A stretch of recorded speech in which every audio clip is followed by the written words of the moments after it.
We continue our international guests. It seems like we've been having a lot of success in having folks reach out to us, and this is really one of the best parts of our podcast is to go as international as possible. And this time we're in The Hague, Netherlands.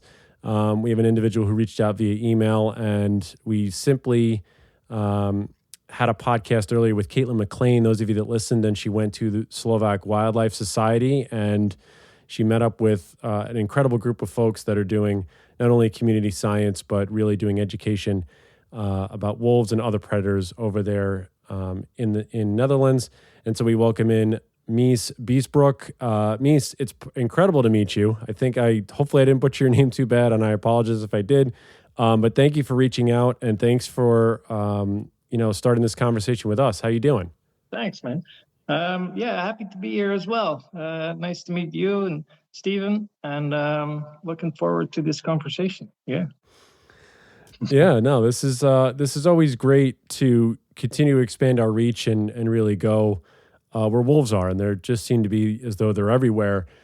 Talk about your background and growing up. I was reading a lot about the information you gave via email and gave us a little snapshot. It really seemed as though you were in the outdoors a lot. You learned about tracking, or at least animal prints, from your family. So just talk about that dynamic and how that really influenced the track you've been on really for most of your adult life. Right. Funnily enough, I think I started tracking from maybe 2 to 4 years old, something like that. Wow. Very, very young. But the funny thing is I never realized that was what it was. My grandfather and my father, they were very much into tracking, and we would take long hikes through the woods, and they would point out several types of tracks, and they'd go like, oh, this is red deer and this is wild boar. And I'd go, oh, what's that? And I'd be really curious as a little kid going, I don't understand what this is, but I'm very interested. And as I got older, that kind of grew from there in a way. And meanwhile, on the other hand, my mom would be very much into like the nature awareness side of things. So while my dad would say, oh, look down there on the ground, my mom would say, no, look up, because there's a red deer over there. And if you're quiet, you can find it. That was really nice to grow up like that, to be so much immersed into nature. Can you talk about how you define tracking when you get to the level that you're at? I mean, some people might hear it and think, isn't this just looking at a track and following it until it disappears? But when you become an experienced tracker, there's a lot more to it. Right. I kind of agree to that.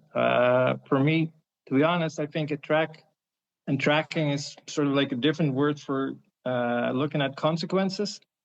And if you want to look at the consequence, you can go as deep as you want. So you can have a look at, was this animal sick? Was this animal healthy? Was this animal looking sideways? Was it looking in front? What season was it when it was walking there? What was the time, et cetera, et cetera. And you can, for me, tracking is not so much as looking at a footprint in the ground, but more connecting myself to the forest and to nature and to the stories that they tell us through the tracks. And that really has kept me going for so long. It's kept me engaged and still very much into learning. So what are the things that you look at in the surrounding environment that are able to tell you the things that you just described to Stephen and I? How can you tell about the habitat? How can you tell if that animal was sick or not? What are those telltale signs that you're looking for? Right. Well, first of all, I think you can do this anywhere, right? When I grew up, I would think that I'd have to go to the States and go to Yellowstone or go to wild open places and to immerse myself in nature, and or at least nowadays in the Netherlands we do a lot with bicycles, so I'd have to drive for an hour with a bicycle to get to a nice nature area. But to be honest, you can track animals in your living room. You can see where a spider took a poo and just do all that stuff, I think it might be more difficult to figure out what it was feeling, but still, you can do it. And if I would have to say where can you look? You can look if an animal is limping or not, for instance, or you can have a look with cats if it's putting its nails back in or if it's still outside. You know, if it walks with its nails out. Stuff like that can really tell you a lot about the animal. Or if you can see if it's in a hurry or not, if it's scared, stuff like that, you can kind of tell. And yeah, to be honest, it's I think it might go a little bit too far to really go into depth with that, but maybe that's helpful already. Yeah, that's pretty cool that you're able to, at least even some of the stuff. I'm going to look for my spiders that are around in my apartment and start tracking the spiders that are here. Let's hop into, the Slovak Wildlife Society. I mean, this was something that Caitlin brought to our attention, and we're really glad that she did. And looking through the website and all the work that's being done there, it's really incredible the amount of projects and the amount of things that are being done. Just give everybody a snapshot of really the mission of what the Slovak Wildlife Society does, and we can kind of go from there. Right. Yeah. I think Slovak Wildlife started about 15 years ago, or at least the Wild Wilderness Project started by that time, and it was founded by an Englishman named Robin Rigg. I think he just went out there to Slovakia and had a look to try and find some wolves and said, well, this is very cool. I should do more with this. And since he was a scientist and a biologist, he kind of went crazy over there and started this project. And it's been very successful. And 15 years later, he's living there, married with a kid. And so it's mostly Robin doing all that. And I think that the start of it all was that there seemed to be like a very big difference between official counts of wolves in Slovakia and the amount of wolves that were counted by animal activists. There was like a big difference between those two. And the odd thing about that was that the official counts were somewhere like 2,500 wolves in Slovakia, and animal activists would say, no, there's like 200. So there's a big difference. That's a large gap, yeah. Yeah. And we kind of discovered what happened was that the official counts were done by hunters. And without meaning any evil at all, they were just, a wolf has a large territory. So a wolf walks by this small segment that hunter one is at and passes by. So hunter one says, well, there's one wolf. And then it passes by the next hunter, and that hunter also says, well, that's one wolf. So they counted like 5 to 6 times more wolves than there actually were. And we decided, or at least Robin and the Slovak Wildlife Society team decided to figure out if they could find a way to get a more accurate estimate. Also to be able to protect them, because at that time, wolves were still being shot quite often based on the numbers that the hunters would give them. So what they decided to do is to use tracking and use DNA sampling to find out how many wolves there were in actuality. And they would just do this in one certain area of Slovakia, and then kind of like multiply that by the amount of territories that Slovakia would have normally. So, and by doing it in this method, they found that that there were actually a whole lot less wolves than the official counts were, with a very good result as a consequence, being that wolves were taken off the list of animals that were okay to shoot. So wolf population has been increasing ever since. Wow. So can you tell, or I mean, I guess, are you confident to a degree that you're looking at an individual's track so much so that it can be used to estimate population sizes? Yes, but that's not how we do it with the Slovak Wildlife Society. So we use DNAs would be our best way of counting the amount of animals. But other than that, I mean, wolves tend to walk in each other's footsteps. So right, so we're never sure how many wolves there are, but when they cross rivers or when they cross human paths, you can see them kind of spread out, and then we can count the different amounts of wolves there. So the tracking's used mostly to locate them. Exactly. Yes. Yeah. I see. We do measure every track we find. So if it's like 8 centimeters by 11 centimeters footprint, and the gait is this length, it's like 140, and we do that with every track. So that is a lot of work, but it also gives an idea of the difference in individuality. Yeah, for sure. And they're also doing this with not just wolf, but lynx and bear, correct? In this type of research, I don't know if it's DNA sampling, but I believe it is, right? That is correct in a certain way. They've done it in the past. Especially the Lynx program has been quite active for a while. One of the reasons for that, or at least for the reasons that it was able to be done, was a grant from the European Union. And I think that lasted for about 5 years. And then in recent times, we kind of had to stop doing that. So when we do meet lynx tracks, we will still measure them, we'll still record them. We'll still collect scat if we can, and we'll send it to somewhere to get analyzed for the DNA. But we can't really do a lot with the data anymore. Got it. Yeah, everything's got to be funded. That's always the tough part. Exactly. I mean, talk about this because Caitlin McLean obviously went over and was able to volunteer and help track. What does that program look like? Are you one of the individuals that's leading these types of, I'm not calling it an excursion, but I guess a group out and showing them what to look for, how to measure the track? Well, how does that usually work to get volunteer scientists over there to help? Right. But it's a lot of fun, to be honest. What we do is there's 3 weeks in the year, the White Wilderness Weeks. That's like a hot spot right before the wolves get new litters, and after the hunting season, but during a time period where you still have a lot of snow, so it's easy to track.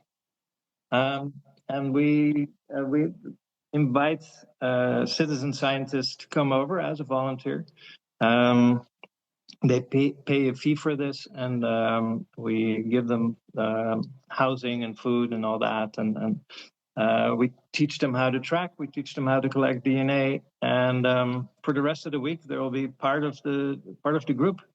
So searching for tracks all day, every day, and collecting DNA. Yeah, all of them. So it's pretty intense, to be honest. It's definitely, we go out, I think, at 7 or 8 in the morning, and we come back at 5, and we'll be hiking up and down mountains in about, well, everything from 1 to 4 feet of snow. Yeah, no, it's we try to cover always the same type of areas, so the data doesn't skew from year to year. Yeah, that's about it. Yeah. Before you go out looking for tracks, are you looking at maps? And if so, like, what are you looking for that tells you, if you were to look at a map before you went out to actually scout for tracks, what would you be looking for on the map itself, the topography, that tells you this is a good place to start looking, just based on the information I'm looking at on this map? That's a great question, because to be honest, that's how I found my first wolf in the Netherlands as well. And what I guess what I did was I try to look for a good habitat, and the habitat at least in the Netherlands, and I think in Slovak societies, in Slovakia as well, you would like to have an area where there's like 50-50 of at least woodland. You want to look for some sizable prey species. And I think some water would be nice as well. Some water to that stays there throughout the year.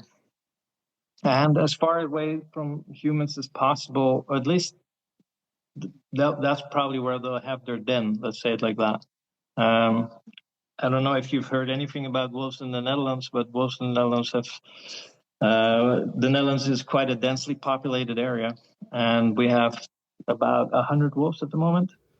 Okay. And every year around this time, you'll see lots of information about wolves walking through villages and walking through people's backyards. So they don't really need that much of the wilderness, just a nice place to retreat to. That seems to be a more common theme that Stephen and I have been encountering, especially in Europe, that wolves are a little bit more habituated to the urbanized lifestyle that people have in Europe and maybe some of these more Eastern countries, is that because it's so densely populated, they have no choice but to be, okay with moving through backyards, moving through communities or villages and townships and things like that. Is the habitat similar in the Netherlands as it is in Slovakia, or are there major differences that you see since you go back and forth to both? Oh, there's major differences there. Slovakia is this really rugged type of mountainous wilderness, with definitely some farmlands there as well. But no, the area where the Slovak Wildlife Society is working is very rough, uninhabited terrain. Whereas in the Netherlands, it's like I just said, there's 18 million people on a tiny little place. I think it's half of Yellowstone. It's the square mileage is the Netherlands. Wow. Are there any places in the Netherlands that are designated wildlife areas, or places where they're maybe protected, or that there's some form of forestry, or is it pretty much, sectioned off with people in between? No, we have nature reserves. The biggest of that would be the Veluwe. It kind of translates in Old Dutch language as the shallow lands, I guess. Very bare land country, but that's our largest forest, and it's about 1/10 of Yellowstone. Okay. So that's also where our first pack went to and was established. They liked it over there. There was we have quite an abundance of wildlife, to be honest, in the spots where we can. I think part of that is because people like to hunt as well. And there's no natural predators, so they keep on growing. But yeah, that's the favorite. That's so we have some natural reserves in that part. Actually, I think we now have like 5 or 6 packs living over there. And Wow. The funny thing is that there's some really good wildlife wolf spotting places over there. I don't think it's like my intention to get everybody to come over here, but I was listening. I was listening to the last episode from you guys, and it's often spoken of that Yellowstone is such a great place to view wolves, right? Because there's not a lot of trees and in Lamar Valley, and you can really see them from afar. And the funny thing is that I realized this 2 years ago, that in the Netherlands, in the Veluwe, you have these places where you can be pretty sure you can see a wolf. You have good odds are good, and it's like an hour drive from the airport. So it's pretty funny. Wow. Yeah, I didn't That's not realize bad. that the Netherlands would be such a good wildlife spotting place for wolves. I mean, I wouldn't have imagined that in my entire lifetime that would happen. I mean, as we get into the livestock stuff, can you just talk about the culture of livestock, or the scope of it in the Netherlands, and I guess how they've historically interfaced with predators? Yeah, sure. I think at the moment there's a lot of conflict, right, with between farmers and wolves. That's what you were asking, right? We should, yeah. At the moment, there's a lot of conflict, and I think in a few hundred years ago, there was also so much conflict that we pretty much eradicated them from the land. They came back. They came back in 2016, I guess, somewhere around that. They've been multiplying, doing pretty well. And at the moment, I don't know what it is. The political climate is such that there's a lot of anger, and I think it has to do a lot with we're not used to big predators at all. I mean, it sort of like feels like the Shire in a way from Lord of the Rings. We're very secluded, very safe, and nothing ever happens. And I used to live in the States for about a year, or a year and a half, and there was already such a difference with people. You know, even when there weren't any wolves, there would still be bears and still be mountain lions and bobcat and all that stuff. And people were, in effect, actually accustomed to it. And here, everybody gets really spooked. So there's everywhere. There's schools that are not going into the woods anymore to have the kids play. There's this, Really? there's a lot of stuff going on, and a lot of fear. In terms of how in terms of how the non-lethal methods for coexistence are being implemented, livestock guardian dogs, electric fencing, and all that. What's sort of the acceptance rate of those methods in the Netherlands from ranchers or farmers, and what's your perspective so far on the efficacy of these tools? I mean, do they work? Are they working?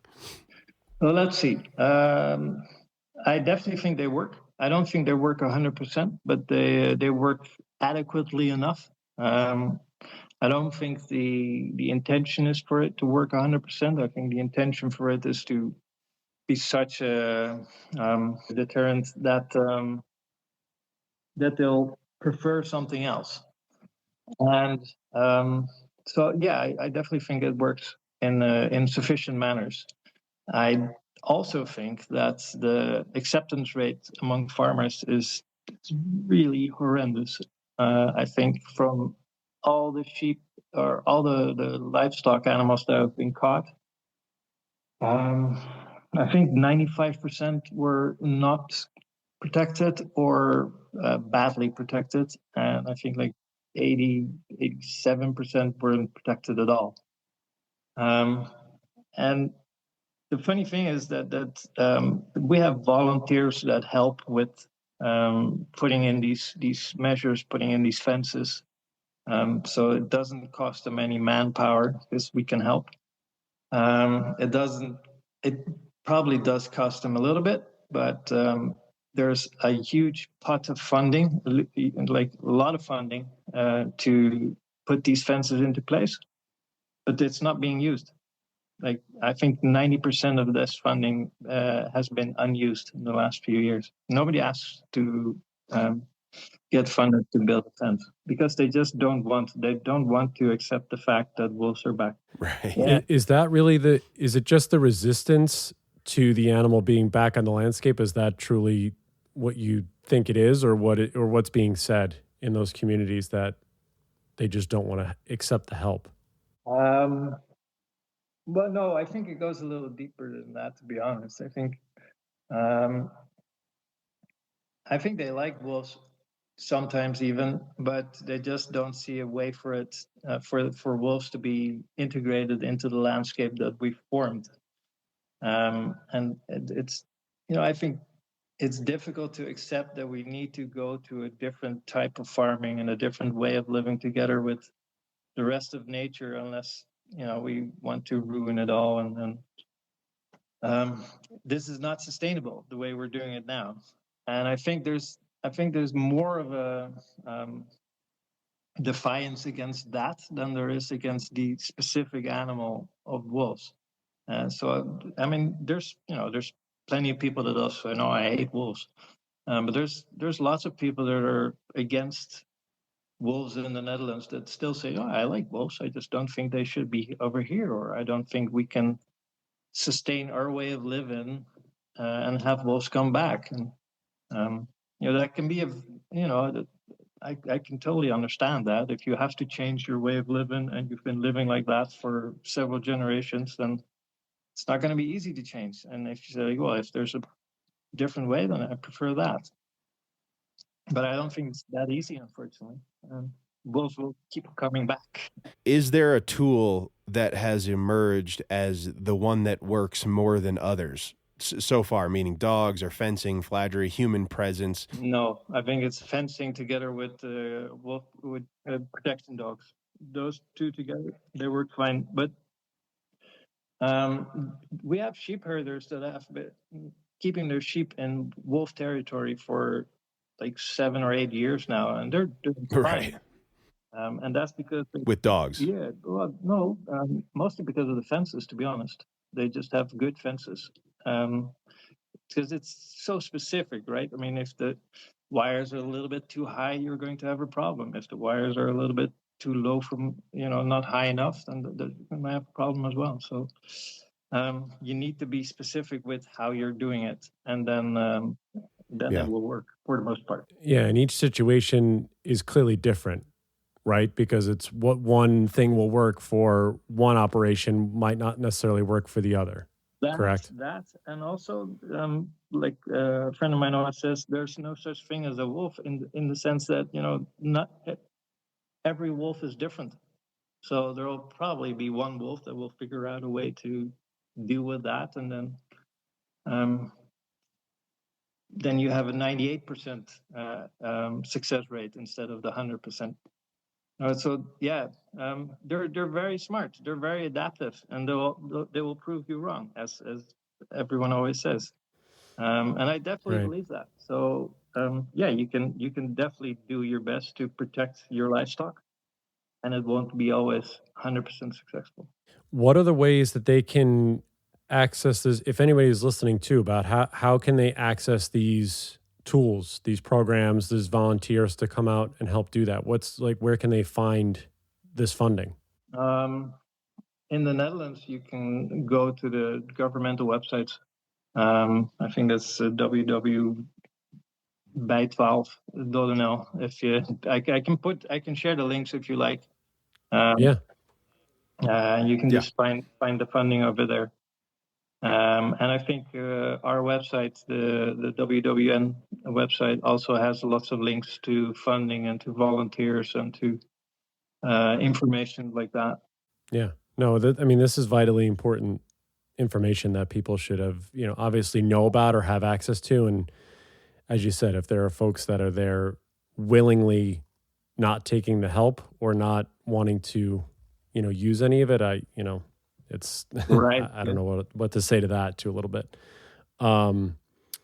Okay, so informational wise, what are some ways that are groups like Slovak Wildlife Society or even some in the Netherlands trying to give proper information about how most predators don't want to be around humans? Is there information that's being given out to alleviate some of those tensions? What are some of the things being done? I know other non-lethal methods I looked up that were there, obviously bear bins, which is similar to here in the States, livestock guardian dogs, electric fencing. So there are non-lethal methods being used, but what about the information getting to places like schools or community centers so that people are aware of how to be in the woods, Just to be sure, the bear bins are in Slovakia. In Slovakia, okay. There's bears over there. And the wolves never left over there either. So that you can definitely see a big difference between how Slovakians deal with wolves and bears and lynx, and how the Dutch deal with it, because there's a lot less fear. But I think in both countries you can see that there's different activity groups that are trying to communicate what those non-lethal ways of dealing with large predators are. In the Netherlands, I'm a member of the WWN, the Werkgroep Wolf Nederland. And we do quite a lot, actually. We try to do walks in wolf territories to explain to people what's going on, to help them come over their fear. We stay on the tracks, by the way. We don't like walk up to a den or anything like that. Yeah, of course. And we help children to give speeches at school. We have a lot of social media presence in which we try to really help people understand what's the difference between fact and fear and stuff like that. Yeah, there's actually a lot done, but the problem is usually that as a friend of mine says it very well. He says it's not a conflict between man and wolf, but it's a conflict between men and other men about wolf. Because to be honest, the incidents with wolves are not that much, I mean, yeah.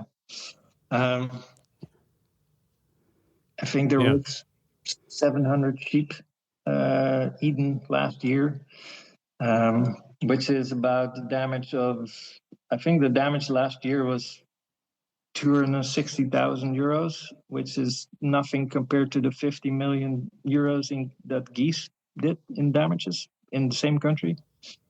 Oh, wow. But we never hear anything about conflicts between us and geese. So, I mean, talk about the goose portion of this. Like, what types of impacts are they having?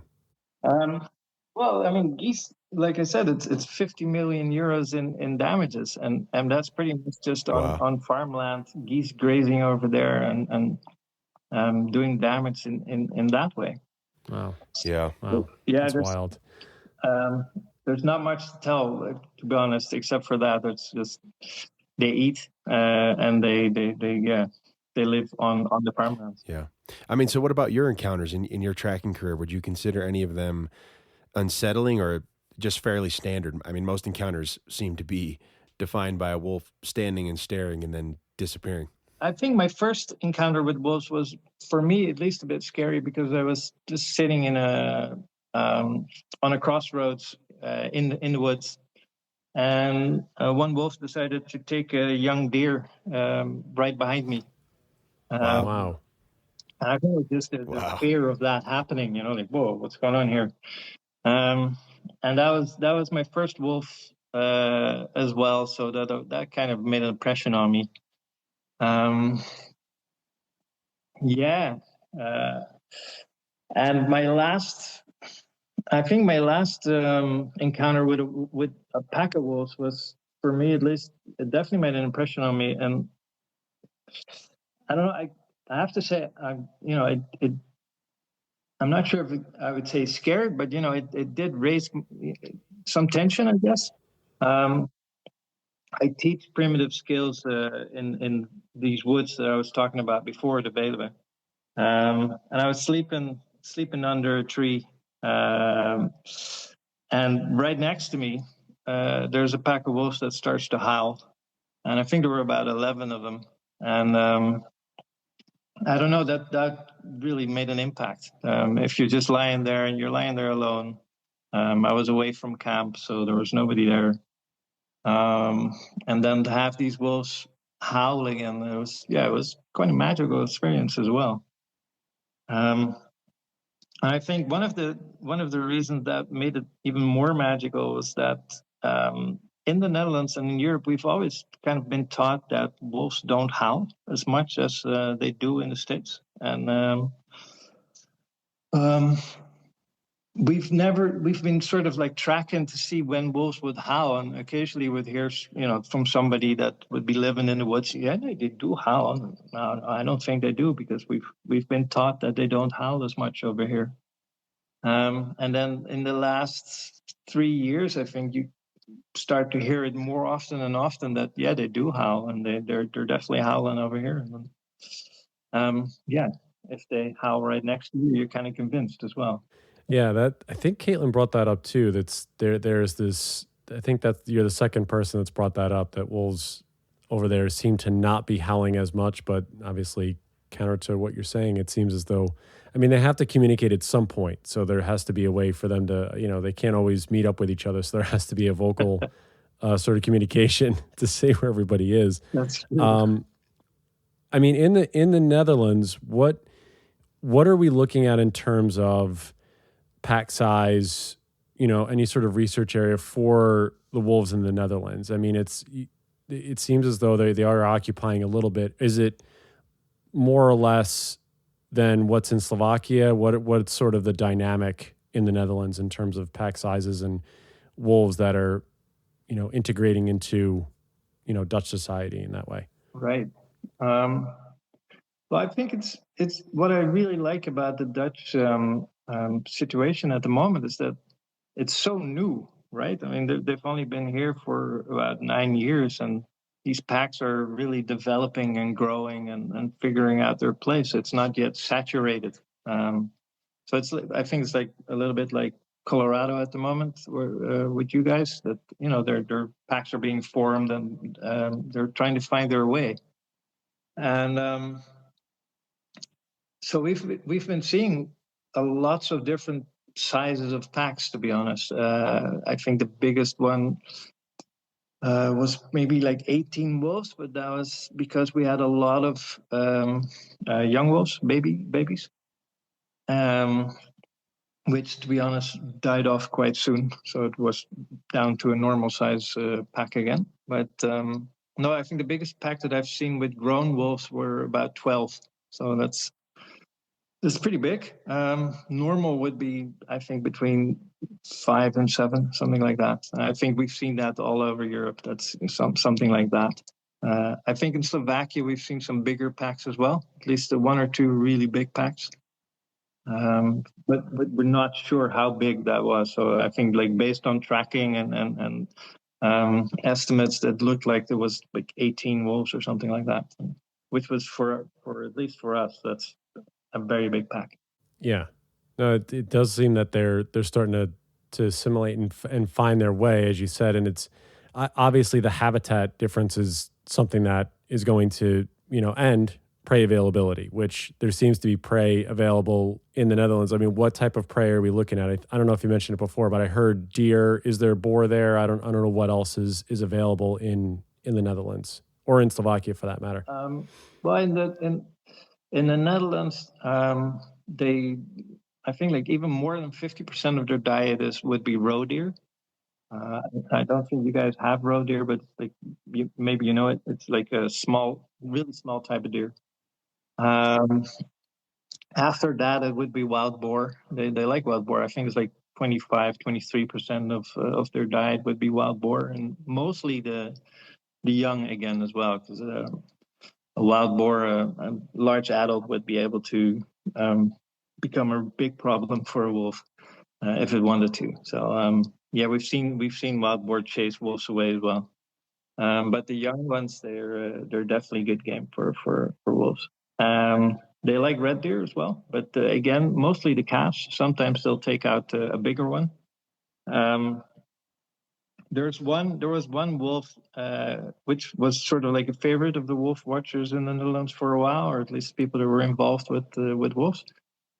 This was a female wolf that came to the middle of the foresty area that I was talking about. And she would be able to take down wild boar and red deer by herself alone,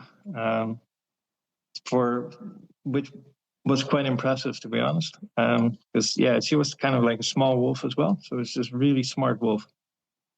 But yeah, other than that, Some hare, some fruit, some mice, and I think it's like less than 2% is livestock animals.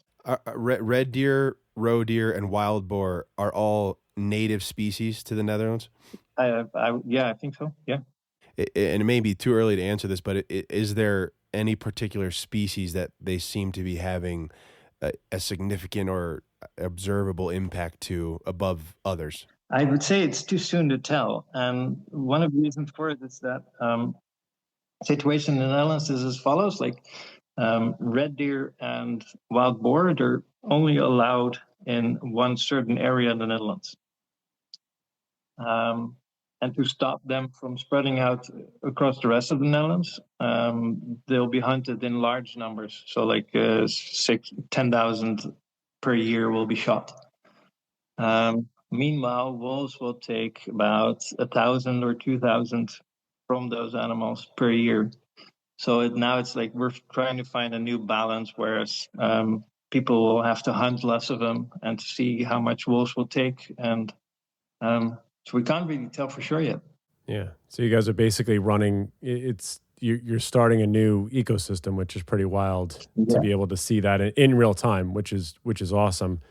When you mentioned a little bit about, I don't know if you mentioned the European Alliance for Wolf Conservation yet, but I know this is like all these groups seem to be sort of intertwined in a way. And I know like there was you got that grant to work on lynx with Slovak Wildlife Society for a little bit. What's sort of the relationship with the EU in order to do the research or to collect the samples that you guys are able to do? If you can speak on any of that, because I know sometimes it gets a little dicey politically. And obviously things shift in the way that they view predators, not only wolves, but other predators on the landscape across the European Union. Right. To be honest, I'm not sure if I can speak a lot about that. What I can speak about is at the moment, the European Union has decided to lower the protection status of the wolf. So it's gone from strictly protected to regularly protected. And in relation to your question, I'm not sure what that will do for the funding of many of these projects, because there is a deadline for that, I think. And I'm not the best person to ask this, to be honest, and to tell you about this. So I might be wrong, but I think March 6th is sort of the deadline for it to come into effect, that the protection station will be lowered. And at this moment, there's a large uprising of European conservation organizations that are all coming together and writing declarations and writing and sending in objections to the European Union to say, like, don't do this. Let the best available science be leading in this. And if you're going to lower the status, you're going to kill them off again. But yeah, in the end, I don't know what that's going to do to any funding there is because so far there's been quite at least a little bit of funding for that. It's always tough when I know it's a different system over there than it is in the States. It's totally different. I mean, every country is different. And it's when you have the European Union. When we had Cassie Camara on, and she was trying to explain it to Stephen and I, it's obviously it's just a different system and a different way of the lay of the land or the law of the land that gets passed down. So when you're in the Netherlands and you're explaining, and we might have cut you off when you were explaining sort of how you get this information out to people, what's the best way that folks are able to learn about coexisting with predators there? I know it's so new, but what are some of the bullet points that you try to hit if people have these questions for you or anybody else that's sort of working both in the Netherlands and in Slovakia? I'd say that what we're learning is that wolves are very social animals with a large innate fear for humans. But that they tend to be like the biggest predator in the woods. So they walk around as if they don't care. They find something that they don't know, like humans. They at least try to ignore it, or they get stressed out and they leave. So I would tell them that they shouldn't be worried about walking in the woods. But on the other hand, I mean, I tend to use like a couple of examples. Like one of them is the supermarket example, because there's a lot of people that get very angry about the fact that wolves will do the surplus killing. Right? They'll come in the sheep stand and kill 30 sheep, and you hear people say like, yeah, they just like to murder them and they do it for fun. And I asked them, well, if you would get 2 minutes of free shopping in the supermarket, what would you do? Well, I get 20 steaks and I get that. And this is pretty much just the same, right? I mean, wolves, they have the opportunity. The sheep can't go anywhere. They kind of go into a frenzy to do that. And I think we would do the same, and most animals do the same as well, if they have the opportunity. So if we go back to Slovak Wildlife Society for just a minute, and I know obviously there's, you guys are getting funding from different places. You did mention that in order to continue the research you guys are doing, you're looking for cameras as well. And I know you wanted to mention sort of this crowdfunding operation that you guys were doing. Explain what that's about, because obviously going out and tracking on foot takes up time. Collecting DNA samples takes time. What's the reason for the cameras, and how would they be used sort of in those project areas? Right. Thank you for asking that. What we're doing at the moment is we have a crowdfunding for new GPSs. So it's not cameras, it's GPS devices. And we use the GPSs to pretty much just track our routes, the survey routes that we do, and to make sure that we have the locations of the tracks that we find and the DNA that we find. And I think these GPSs that we have, they've been around since the beginning of the project, something like that. So they're getting really old. And since there's, I think like all of the funding at the moment, or maybe like 90% of the funding, comes from volunteers and comes from donations by the public. So we're working with some pretty old stuff. I've noticed that the project leader, Robin, he tends to be busy always. So I said, well, I'll help out, and I'll try to raise some funds for us to get some new GPSs, because we can definitely use them. So that's what we're doing there. Yeah.